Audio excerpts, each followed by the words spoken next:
मैत्रिणींनो, पोटली बटन कसे तयार करायचे ते दाखवणार आहे थर्मिकॉलपासून। तर 2.5 इंचाचा आपल्याला कपडा घ्यायचा आहे आणि त्यामध्ये थर्मिकॉल ठेवून त्याला गोल अशी पीळ मारून घ्यायची आहे। नंतर वरून दोऱ्याने गोल गोल गोल गोल घटे येईपर्यंत फिरवून घ्यायचं आहे आणि त्याला 2 गाठी मारायच्या आहेत। तर अशा पद्धतीने ही पोटली बटन तयार झालेलं आहे। नमस्कार, सारिका फॅशन या चॅनलवर तुम्हा सर्वांचे अगदी मनापासून स्वागत आहे। तर मैत्रिणींनो, अशा पद्धतीने ही पोटली बटन तयार झालेले आहेत।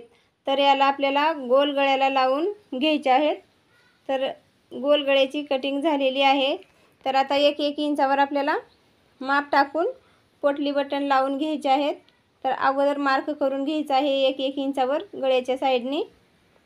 अस्तरवर पोटली बटन ठेवायचा आहे। मग त्याला शिवून घेऊन अस्तरच्या कपड्यावर पूर्णपणे गळ्याला शिवून घ्यायचं आहे अगोदर, नंतर ब्लाऊज पीसवर ठेवून ते शिवून घ्यायचं आहे। तर अशा पद्धतीने दोन्हीही बाजूला आखून घ्यायचं आहे।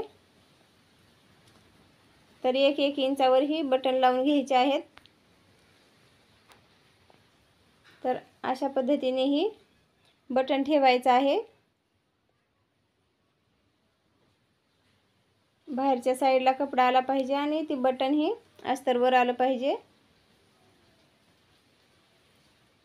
तर सेम त्याच पद्धतीने पूर्ण गोल गळ्याला आपल्याला बटन लावून घ्यायचं आहे।